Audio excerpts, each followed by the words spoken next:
Welcome to Meeting of the Moms, a place to talk about all the things. I'm Amy Rasmussen. I'm a teacher by profession, a wife and mother by choice, an optimist by nature, and happy by design. I'm here with my good friend Lorna, who I call one of my greatest cheerleaders. Hi, I'm Lorna Adams. I'm a wife, mom, and certified life coach. I strive to embrace and enjoy each new phase of life. Here at Moms, we believe the world is wide open to all of us and that we have unlimited potential. We're so glad you're here.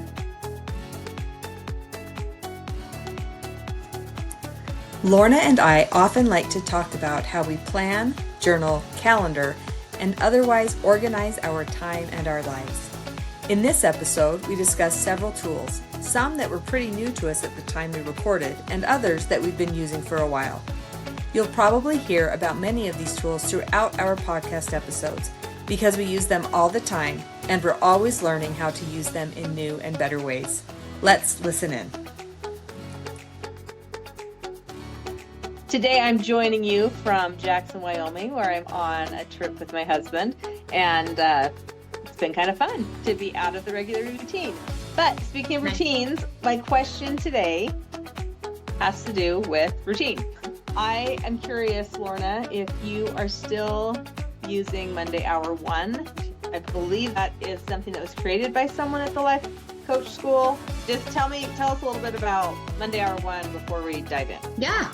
They call it Monday Hour 1. It's a way of scheduling out your week. They recommend Monday morning sitting down and throwing out everything that needs to happen that week. I do it more on Fridays before the week will start. I like to do it that way. What you do is you write down everything that you need to be doing or want to be doing that next week and assign an amount of time that would go with it. In fact, I have a sample just because I've been working on it. The item that you're working on and then the amount of time that it will take, then you put it into your calendar. You can use your Google Calendar or an iCalendar or whatever. You're just allocating all of your time. And then you are letting your calendar kind of guide you rather than waiting to see if you feel like it or how much time you need to spend on it or whatever. You're doing it beforehand when you're being intentional with your time. Is that a good enough summary, Amy? Yeah, I think that sounds good. It sounds like you kind of brain dump everything that's on your mind that needs to be done. And then you said you assign time to it. Do you do any kind of prioritizing? Yes. With all of that? Okay, Yeah. what does that look like? Ideally, to put in your free time and self-care is a priority. And with self-care, I think sometimes it can have a bad rap. For me, self-care includes my exercise, maybe the amount of sleep I want.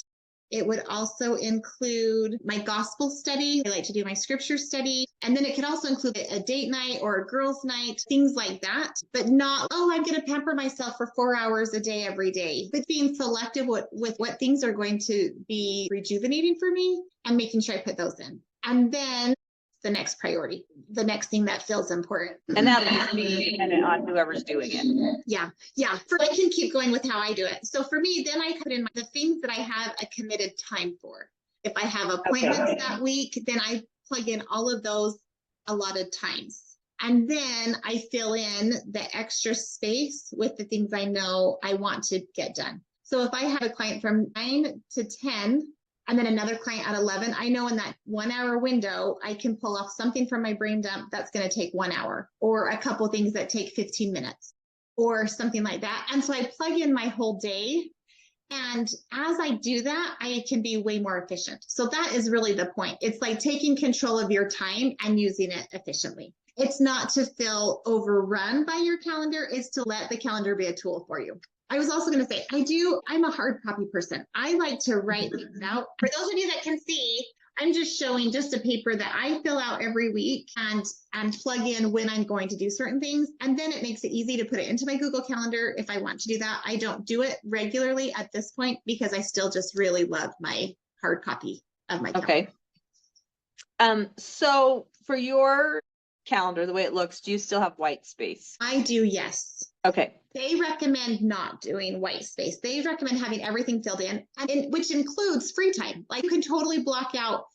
When my kids were little, it seems like evenings were a lot more demanding maybe with my kids. Mm-hmm. And so for that, maybe from 4:30 to 5:30 was dinner prep, 6 was dinner time.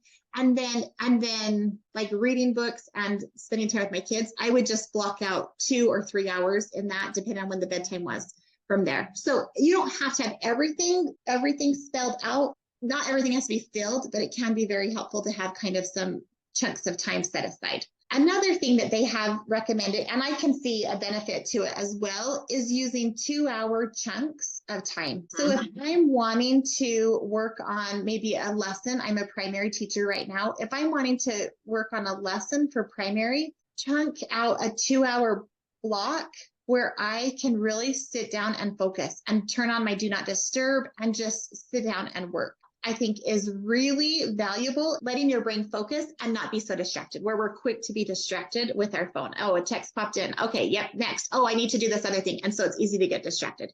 Yeah. I was wondering about the white space. And I guess you could schedule in white space if you're someone who wants I want time to do whatever I feel like doing in the moment, because that is something I notice about myself. As much as I like to have my blocks of time for certain things, and that's really helpful, it's also nice to be like, I'm not pre-planning this time. It's there. Yeah. And I can do what I want. And maybe that adjusts and changes as each of us does self-discovery and different seasons of life. We either need the white space or we don't need the white space. I know one of the things that I like to do is I like have phone conversations with friends and with family. And while I do try to pair those at times with folding the laundry or doing the dishes, and so that would be within my chunks of time. Other times I do want to have time that's available that I can say to someone, I could talk at this time today. That sounds great. So anyway, just a thought about white space, but I guess you could still name it. You could just name it white space, right? Like totally chunk it in there. Just name it so that I am being intentional and I'm going to protect the white space so it doesn't just turn into whatever. Totally. And sometimes with that same idea, sometimes I have a list at the bottom of my paper calendar of things, if and when I have extra time, these are some things I could be doing. So then that can be helpful also. Let's talk about that list at the bottom of your calendar for a second. So you have this list of things where you're like, I haven't exactly named a time for them. Maybe they're things that kind of sort of need to get done, but they really need to fall into whatever ends up being available. What do you do with that list at the end of the week? Do you move it forward? Like, do you reassess it? Do you ignore it? What do you do with it? I reassess it, and typically I'm moving it forward. And then sometimes that list is just growing throughout the week. And so then the next week I can assign it a time. So then it is for sure getting done if it hadn't the previous Okay. week. Okay, so that's also the space that you use that kind of becomes the brain dump throughout the week.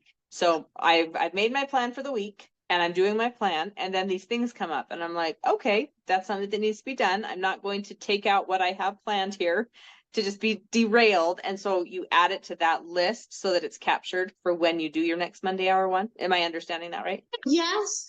If it's a bigger thing, then sometimes I put it on a different list. That is my brain dump for next week. I would just start that ahead of time and just start listing that. So then I would just add to it more on Friday as I'm getting ready to do my scheduling for the next week. Okay. And so where do you put that one? The brain dump list that you're building kind of throughout the week, but it's for bigger items. Yeah. So I have 2 different notebooks that I use right now. One, I'm doing lots of work in a coaching notebook. I have lots of my notes in there. So a lot of times it's in there. However, I do have a bullet journal, and I know, Amy, you have this too. You were the one that taught me about it.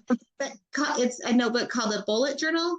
And that is a journal I have with me a lot. So a lot of the times I will do it in my bullet journal because I have it with me and I can add things to my page in that book. Okay.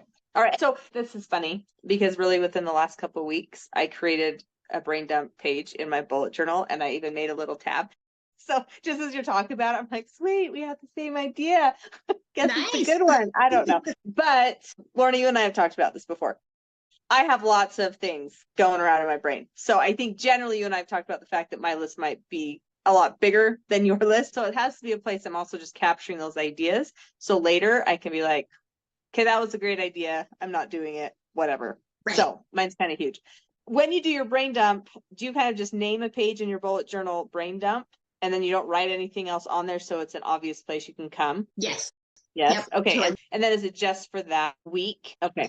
And so everything on that brain dump list on Monday hour one, it either gets assigned a time and place in your next week's schedule to do it, I'm assuming some things maybe get crossed out. Some things probably like, that's not happening. And then other things would filter down into that kind of bottom section on your Monday hour one. Any other place? No, I don't think so. Because or it would be assigned to like in 2 weeks, I want to put this on my calendar, right? And for that, I would make a different note. But yeah, I think that's exactly. Okay. So do you ever have things that you're considering you want to do it, or it's upcoming further out than 2 weeks? What do you do with things like that? So for those of you that aren't familiar with a bullet journal, it is just a dot journal that you can personalize every page how you want it. And we've read the book called, who gets credit for it? His name is Ryder Carroll. He wrote a book. Yes, yep. The Bullet Journal Method. Oh, look at you. That's so good to have it right there. So anyway, I have drawn in a calendar for each month at the beginning of my book. So like a 2-page spread, when you open it up, you can see this month is November. So you can see a full calendar of November on my 2-page spread. And I have a traditional calendar with the boxes Sunday through Saturday across the top and then down for the weeks. And then off to the very right, I have extra space where I put notes. So then that's where I'll do additional things that I'm considering. So it's November. And if this Friday, if you're going to do your Monday hour one, then those kinds of items would then go in that note section in November. Yes. Or do they kind of filter out to whichever month you kind of think they apply to? Yes, for sure. Into whichever month I think they need to apply. And then as I'm doing my calendaring on my paper, I'm opening up that month spread and looking at all the things that are scheduled that week already and my notes on the side to see if I need to add anything in addition to the notes on the bottom of my past weeks. Okay. Yeah. Okay. Does that make sense? Cool. Yeah, it does. So I will have things at times in my brain dump section that really don't belong in any of those places. So for example, for my oldest son, there's this idea that maybe he could go job shadow at this one location. I have no time frame for it. It's just like, maybe that's a good idea. And so that's one of the things that I'm trying to figure out, like, where do I want to put that? Because I want to see it again. I don't want it to just go to nowhere. I want to see it again until I decide either, yes, I'm doing this or no, I'm not. So anyway, it just lives there. And right now I am color coding. I'm using my 4-color pen, which I may or may not be able to show you right now. Do you have yours, Lorna? Yes, I do. Yeah. Thought I had mine. Okay, yep, it's like that except blue. But I have just used like red for things that have to happen this week, and blue for 2 to 4 weeks is the time frame that they need to happen, and then black for like a someday kind of list. So I was just kind of looking for some other ideas of how to do it, and so that's good. And I think even on that, for me, something like that, I would, if it's things I want to talk to somebody about or consider whatever, I would probably still put it on the bottom of my weekly Monday hour one type sheet so that I'm seeing it and being reminded, or on that right margin. But anyway, I love your color coding. I think that's awesome. Do you have some more things you want to share about scheduling or how you're being efficient with your time? So I think the other thing that I would include with this is you mentioned that you don't really do the Friday hour done. You mostly do the Monday hour one. I don't know if we mentioned it yet. Yes. So the Monday hour done is to kind of get your week off to a great start and kind of plan out the week, right? And then the end of that is called Friday hour done, is where you would notice what you did do and didn't do and move it onto your next week's calendar. Like have that ready so then on Monday you could jump into your next week's calendar, right? And it's also a time to really celebrate what you did get done. Oh, yay, I got that podcast episode, my notes done that I wanted to, or I read that book that I wanted to, or whatever. That's a time where you can celebrate and give yourself some credit for what you did. And by celebrating, it's more of like an internal, yay me, or an external, right? In a journal, with your own mouth, telling yourself or whatever, but just not anything huge, but just like recognizing, because it does feel good to do good things and we don't give ourselves enough credit. And the more we celebrate our good things, it makes us want to do more good things. So as I'm celebrating, I got my stuff done for the week, then it's exciting and fun to get my next week planned. It's celebrating. I showed up for myself. Yeah. Right. It's like, look at that. Like I made a plan and I decided that this is how things were going to go. And then I actually executed. And there's something about being able to execute on one's plan that feels very empowering, because why would you plan if you never can execute on the plan? So you plan it all out and it falls apart all the time. I think that's hard. I do think that getting started with this, that can happen a lot because you're still learning and growing. You're figuring out how long things might take. Yeah. And so you may misapply the number of minutes or hours that you need for something. I think sometimes we're like, oh yeah, I can totally spend this much time on whatever. And you're like, no, my actual needs for myself and my family are going to take longer and I need to make sure to account for that. Or things that you just are like, well, of course we're going to eat. You don't block it in. You actually have to block that in. If you're going to make dinner and eat, if that's part of your role that you take on, then you've got to block that out. Part of what I was wondering is when you do Monday R1, which you told us, you said that you mostly do it on Friday, because I have been doing both the Monday R1 and the Friday Hour Done. And I discovered I really just need those back to back on the same day. And it kind of needs to be Friday, because since I'm not doing it in the traditional work week kind of way, I need to know what my weekend's going to look like and what Monday's going to look like. And I want to get up Monday and just go for it. Yep. And if I get up Monday and the first hour of my Monday energy, once people are out the door and stuff, is spent sitting with my calendar, it actually doesn't give energy, it takes it away. Whereas if I do it on Friday, then I have a clear vision of what the next week is going to bring. And a lot of times by Thursday, Friday, that's when weekend plans are solidified. And I think one of the differences here is if you're just using it in a work setting, then Monday to Friday is fine and you don't have the weekend animal in the mix. And so it's totally fine. Which, and I agree with you. Those are the reasons why I love it too. I know some people love the Monday. I think it can work however people want it to work. Right.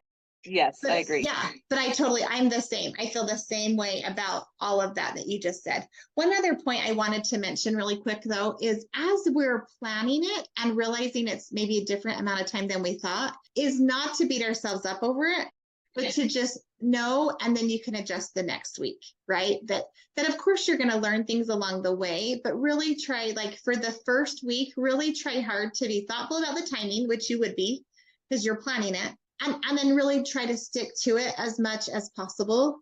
And then the next week, as you're planning for the next week, then evaluate and make some adjustments for the next week. But don't use it to beat yourself up. Like I put it on my calendar and I should only have taken 30 minutes and I actually needed to take 2 hours. It's okay. Yeah. All right. Use it as a tool to learn how to do it for next time.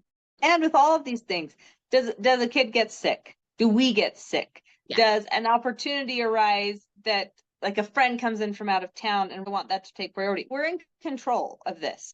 This is our thing. And so we can make those adjustments. Sometimes just having a sentence to tell oneself helps. So something like this, that took longer than I expected. Cool. Now I know for next week. And if we even name it something like, oh, that's awesome, now I know, it just starts feeling different. We're celebrating our learning rather than suggesting to ourselves that we're somehow inept because it wasn't perfect the first time.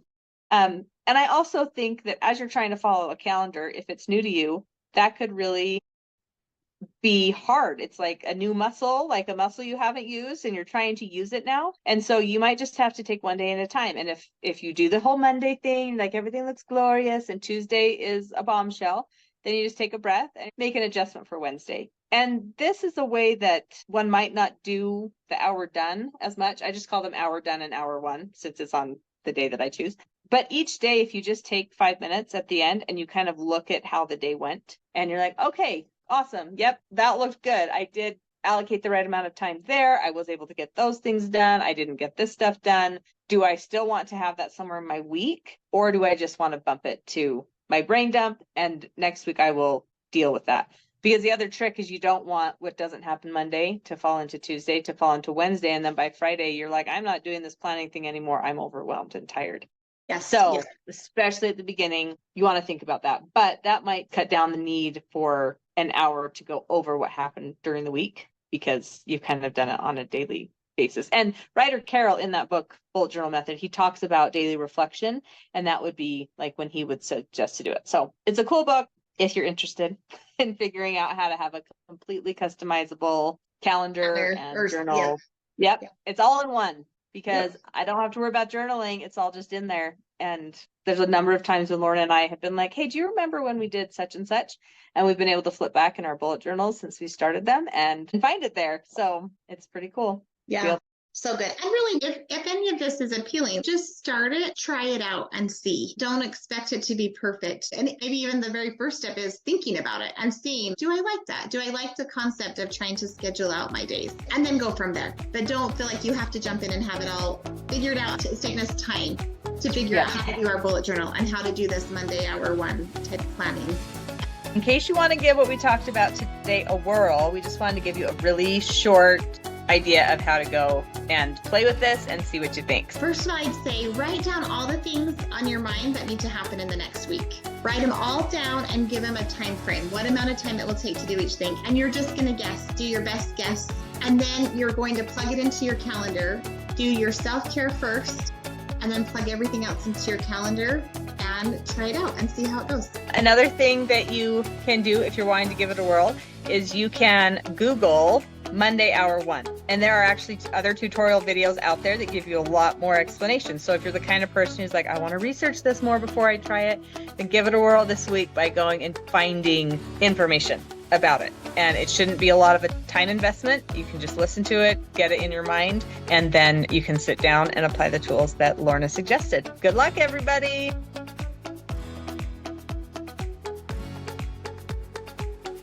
Thanks for coming to Meeting of the Moms. We hope it made your load a little lighter. We'd love to hear what's on your mind.